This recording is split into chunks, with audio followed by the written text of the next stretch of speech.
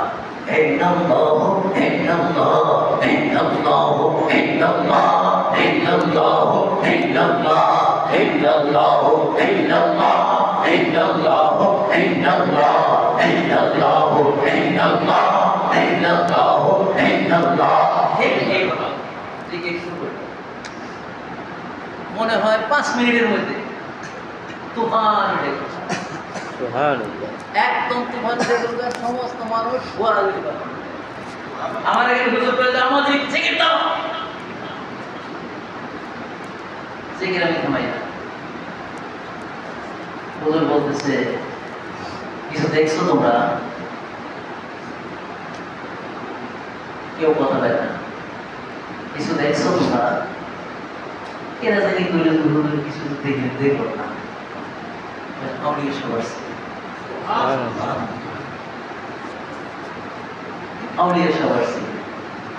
এটা একটা ঘটনা না?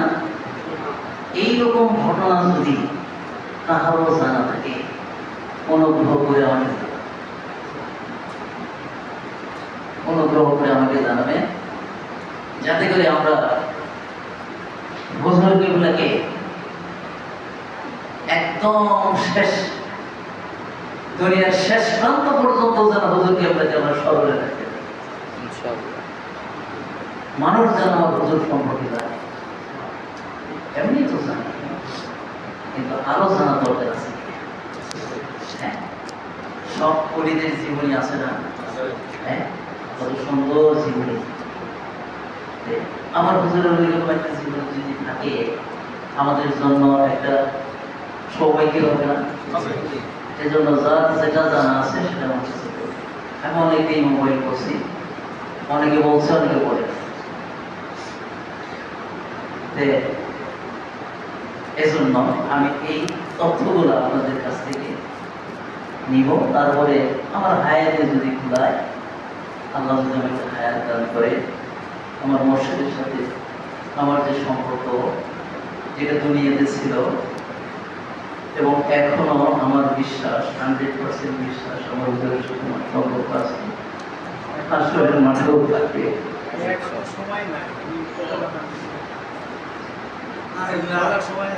না, এখন তো না, মোবাইলে বলে দেবে, খালি একটু টাচ দিলেই হবে, তারপরে সুন্দর করে একটু টাচ দিলেই হবে। যে যে ঘটনা জানে টাচ দিলেই হবে। যদি আমার ঘটনার সাথে ভাইয়ের ঘটনা মিলে যায়, তাহলে একটা ঘটনাই হবে, এভাবেই দেখা হবে। আল্লাহ যেন আমাদেরকে তৌফিক দান করেন। আমি অনেক কথা বলছি, অনেক সময় ব্যয় করছি। আল্লাহ আমাদেরকে হুজুর কিবলার কদমে ফানা হওয়ার তৌফিক দান করুন। কারণ প্রথম স্টেজ ছিল ফানাফি শায়েখ, ফানাফি রাসূল, ফানাফি ইল্লাহ, ফানাফি শায়েখ না হইতে পারলে কেউ আল্লাহ রাসূলকে পাবে না, আল্লাহকে পাবে না। এটা পরিষ্কার হিসাব। আগে তো ফানাফি শায়েখ, প্রথম সিঁড়িতে না উঠলে দ্বিতীয় সিঁড়িতে ওঠার কোনো কল্পনাই করা যাবে না।